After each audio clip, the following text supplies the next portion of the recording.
Gallego sang Silay City, kaupo na to sa linya. Mayor, mayong gabi si Action Marlon, diri sa Action Radio Bacolod. Kamusta ka, Mayor? May gabi, Action Maron. Salamat gid sa time, ginatag diri sa Action Radio Bacolod kabalo ko medyo masako-sako kasubong prote may una best congratulations gali sa imo kag sa inyo sa nga syudad kay ang Silay City.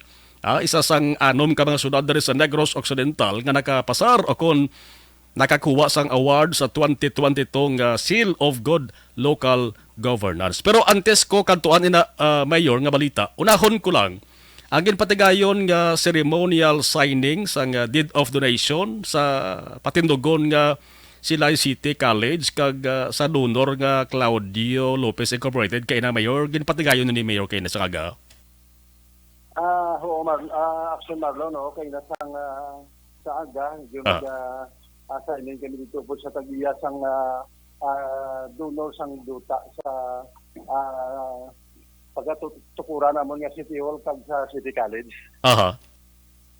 Sige. Balikan ko lang Mayor ang plano, bali pila ang balor sang sa nga proyekto, diin nga lugar di patukuron kag sanwayhan mahuman kag makasugod operar man ini nga eskwelahan. Okay, di sa subong, ang balor sina ang amon nga gina propose dira is 300 million na ang budget sina tagi sa loan nila sa bangko. Okay. 300 million and then sanwayhan Mayor maumpisahan ang construction sa kag diin na gani Mayor nga lugar ipahamtang. Dira na mamtang sa kwan sa Barangay Rizal sa Sinda Makina. Dira sa Tabukdalan dira sa Teresita Halanduni. Halanduni Hospital amo na da ang amon nga site na pagbutangan kag posible ang target sila nga mag-umpisa siguro basi mga labutan na siguro mga January pa siguro. January 2023 ang property Mayor na sugdan na ni develop why pa? Wala pa na subong na naman kiti kay na plan to nag signing kay na sang muwa sa kod sa donor. Okay. So ang Rizal dara sa may Hacienda Makina, so kilid highway ni siya Mayor. Kanami sa lugar kilid highway siya. Oo, namin ginasang lugar ay ideal gina para sa City College. Ibangod nga lapit man sa city proper. So, Silay City College ang tawag sa mulutuan. So, ang makabenepisyo gid sini is taga Silay.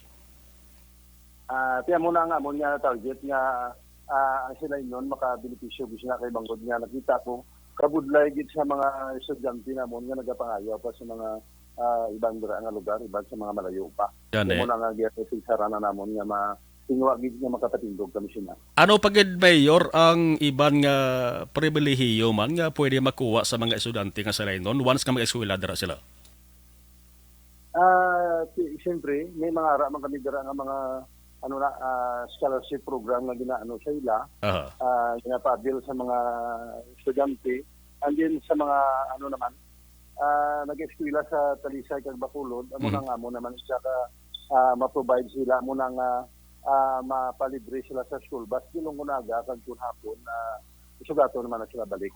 Amo nang pinakakambyot kid Mayor ya kay may school bus sila nga masakyan pakadto kag papauli. Oo, tiyan mo ina nga mo nga plano posible mag-start na by November na. Okay. Sige, hulaton tara, Mayor, kung nasa umpisa ang construction sa nakapag-develop sang allocation. Sa iluan ko, Mayor, isa sang pinaka-good news sa Silay City na ho. Una ning hitabo sa imo sa nga pagpangalagad bilang bagong alkalde sang syudad nga ang Silay nakakuha sang 2022 Seal of Good Local Governance akon SGLG Award. So, pamatuod din nga maayo ang panggobyerno sang Silay. Ano imo sa nga reaksyon diri, Mayor? Tinatanan ako man paagi man sa pagpaningwa sang tanan-tanan ng mga involved dira nga mga yung mga department sanggunian panglungsod namon University by Senior Comedisma and then the officer namon ang CPDO kag tanan mga department heads kag mga involved dira sa SDLG. Mga nga nakuha gid na namon tanan. Ang mga passers or nakakuha ng awards ng LGUs, siyempre may pasinungkog nga pagabatonon, may ara gini batonon nga marker pamatuod sa SGLG Award. May ara siyempre premyo nga batonon di. Ang tawag di, kundi ko magsala mayor, ang mga performance challenge fund nga pwede mausar, magasto sa development sa mga proyekto. Sa inyo, Mayor, may ara ka na na-identify kung diin pwede gastuhon ang batonon nga pondo sa inyo sa nga sunod bago sa ning award eh? Siguro wala pa kay sinima lang gani ko nga hapon nga nakabalo. At agi masya pa babalo sa mga puntok danan diri sa sudad sa Silay nga hindi ko salit nila. Ang tanan no nga sila nun nga pagi sila nga award nga sa HDMC. So ito kanila idea kung ano ang mga plano sila ang premyo naman sila. Sige, Mayor. Mayor, ulayhon ko lang, Mayor, ang update sa cholera. Ano nang update sa cholera cases dara sa Silay City man? Ang latest nga na-receive mo sa imo sa nga City Health Office? Subong sa amon niya diri sa Silay, negative na kami sa cholera. Zero na kami subong. Kada sige na nga amon niya nga monitoring sa tanan ng mga refilling station at mga tanan bala nga nagabalya sa pagkaon gina-inspection dito ng amon nga City Health Office. Kada team namon nga gina-create sina ang amon nga nibla parte sa cholera task force. Zero case dabot sa lingon, lonsay nag-alalayo na yan to mga pasyente. Oo, ito subong nga muna way naging kamisang kaso sa cholera. Sa results ng water samples bala, Mayor, so far negative ba to sa cholera, no? Subong nga muna negative na way na kami subong sang positive na cholera ano na. Sige. Mayor, ang imo dalang sa Mayor mensahe sa taga-sunod sa Silay, go ahead. So sa mga palangga kung sila noon congratulations sa aton tanan-tanan kay subong nakakuha kita sang SGLG Award nga sa diin. Tumulag siya nang ini nga makakuha sini. So first time ini nga nakuha na to no sa ako ng administrasyon.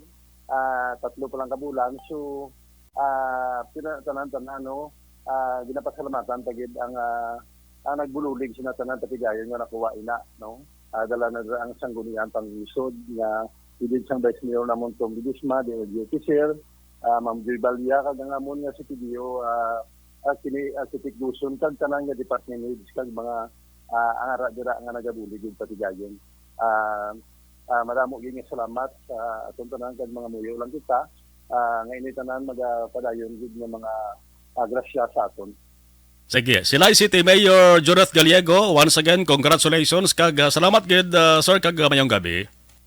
Salamat Action Marlon, salamat gid. Action firing